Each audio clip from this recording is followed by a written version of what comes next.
my brother, while I was in there, he turned around and said, look, you need to do something because, like I say, your sentences are getting bigger and you might end up in trouble. So he says well, what I'm going to do? Between 6 and 9, we need somewhere to go, blah, blah, blah. I said that already. He says, come to the gym with me. I've started going to a boxing gym. I said, what, a fair fight? I said, yeah. You might lose in a fair fight. In a boxing ring where you can just use that. You can't kick, you can't scratch, you can't bite, you can't this, that and the other. Yeah? No. You can lose and then but everybody laughs at you. So he said, well, try winning. Fair point. So I came out and within 3 months, I had my first fight, amateur fight. But what I'd been doing while we were inside, I'd wrap towels and I'd just, listen, in there, I was like a stick. But what I'd done inside, I'd wrap the towels around my hand and I'd practice punching. I'd punch the walls. And when I'll go in type. I'm not going to say officers. When the screws come to the door and they go like that and they say, oh, stop making noise, manners. I say, what are you going to do? You can lock me up. I'm locked up already. Leave me alone. You know what I mean? And I'd be punching the walls, just trying to build up some kind of strength because I knew for a fact when you're inside, the strong survive and the weak get taken advantage of. And if I'm going to run my mouth to anybody or say up to anybody, I know I've got to back my. And it was scary because at the end of the day, there were things like, there was always a constant threat.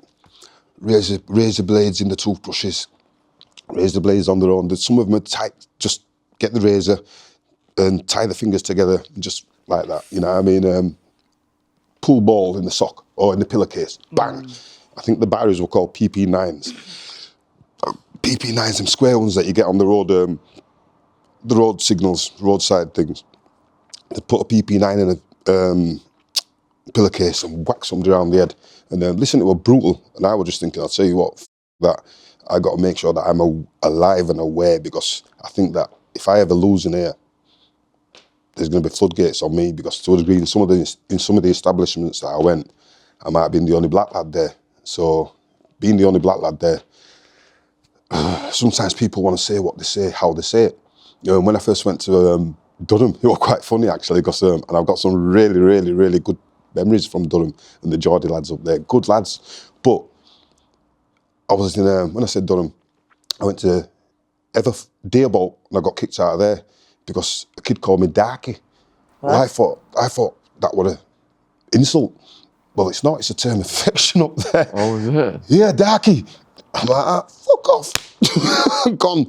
And then when it had all been sorted out, it worked out that, no, you actually want being offensive to you. That's how they talk up there.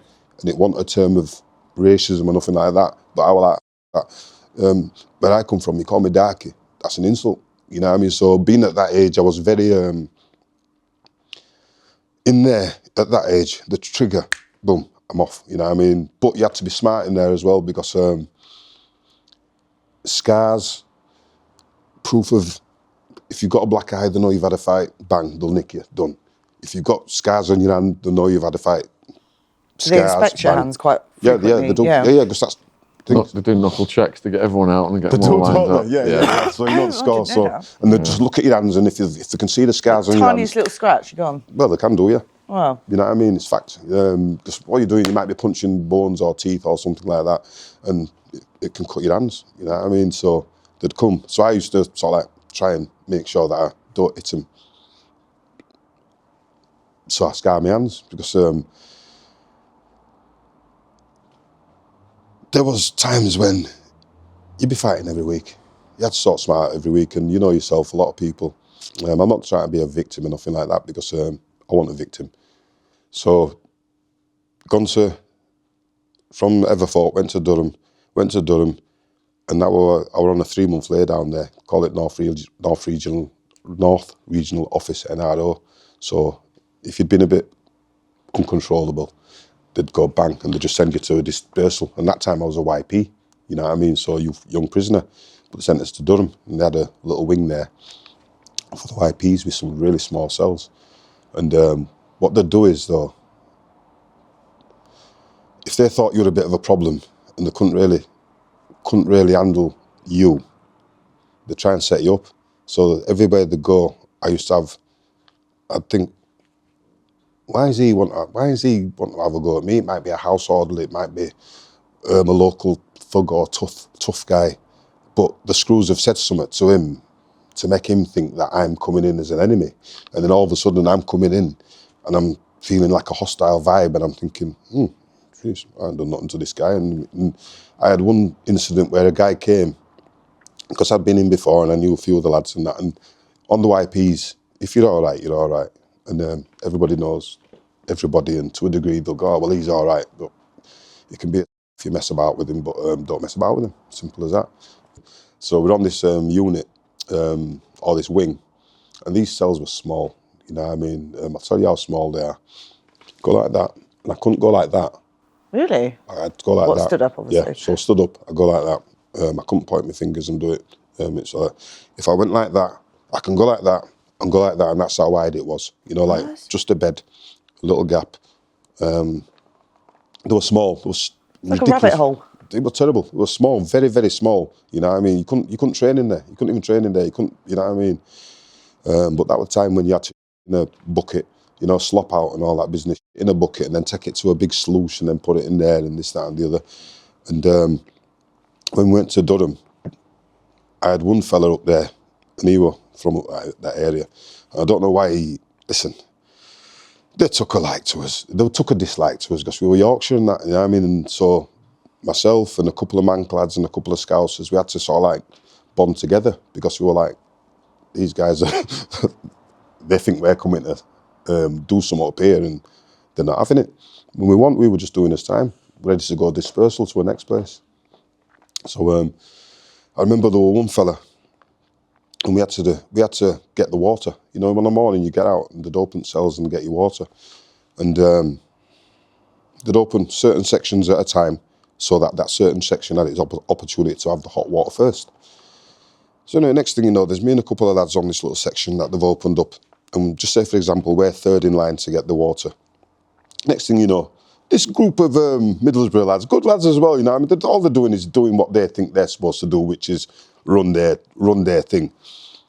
But they just want us water. So next thing you know, they've come past, and they've walked straight past us and gone to the front and took the water.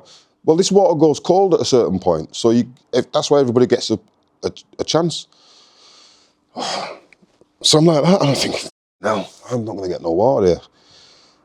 We're not going to get no water. So one or two lads are like that. We need to sort this out. So I said, fuck it. Nah, it's only water, isn't it? You know what I mean? No.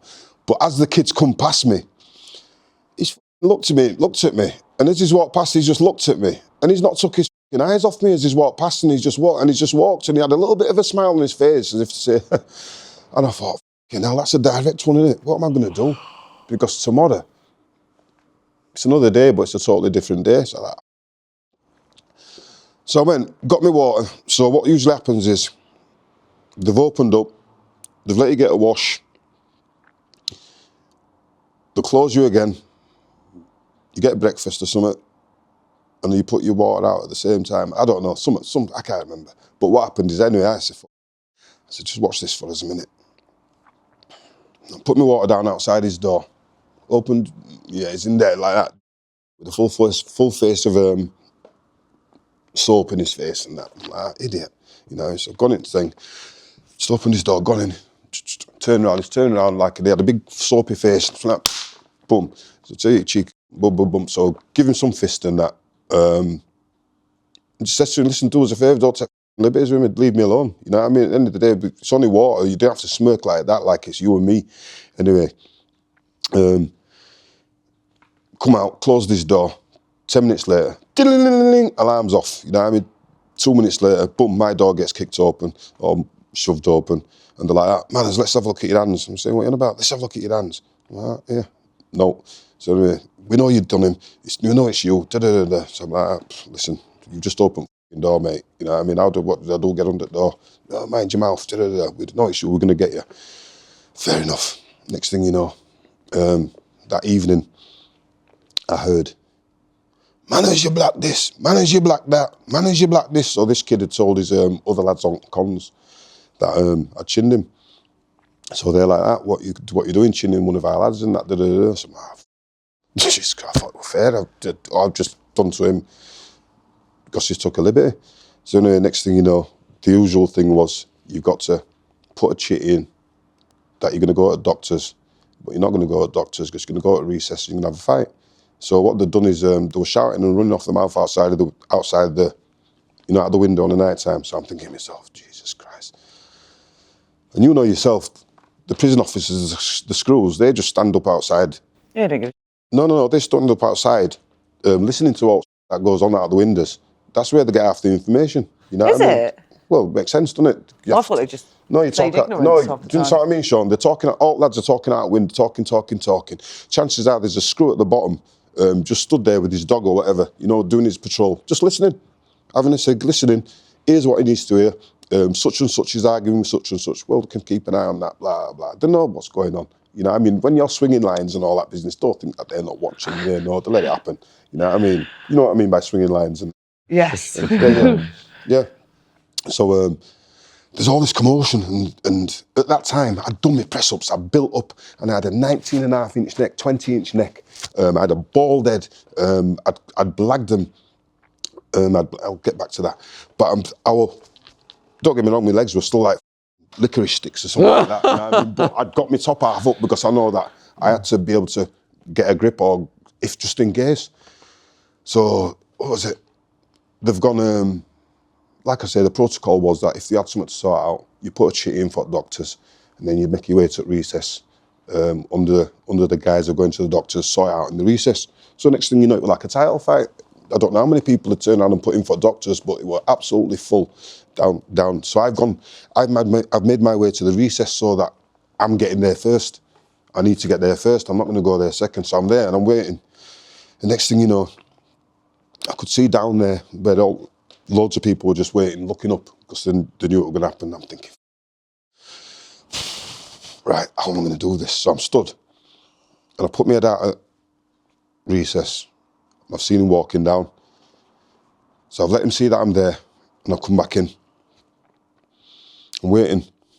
I don't know if it would have divine intervention or something, but you know what? I don't mean it in a thingy way, but he must have, he thought twice, because he turned around and just went back to his cell. I never heard noise from him again. And then the majority of the men in on the wings and that, they was all right with me. They was really all right with me because I was straight. You know what I mean? I wasn't going up there playing a big one or trying to play a big one. And no matter how many of the places that I got kicked out of, I wasn't coming in there saying, I've got kicked out, I'm tough. No, I was just like, I don't know what they're doing to me. You know what I mean? But they're trying it on. But like I say, they sent us to 13 different places on one sentence, just kicked us out, bang, boom. And it were them. They'd kick off. They'd try and get lads to turn around and fight me or beat me up. And thankfully, because I might have come out on top, well, get out, we can't control him. Send him somewhere else, get out, we can't control him. Gadfly Press is proud to announce the publication of Big Joe Egan, the toughest white man on the planet. And that statement came from none other than Mike Tyson, who wrote the introduction to the book. If you want to check it out, the link is in the description box below the video. It's got almost 5 stars on Amazon, and it is mind-blowing stories of Joe's rise in boxing. You've got the crime story of what went down at the pub, the war at the pub, Joe's incarceration, and how the toughest white man on the planet could not be held down, how he rebuilt his life. He's gone from strength to strength, and what he's, you can see right now what he's doing all over the world. So links will be in the description box below the video. Thanks for watching. And if you want to see the full podcast, it's on our channel now. In which he talks about Michael Francis, Tyson, and loads of big names that he's worked with. Fascinating stories. Check it out. So the book, Big Joe Egan, Toughest White Man on the Planet, is available in all 3 formats: audio, ebook, and paperback, worldwide on Amazon. Link in the description box.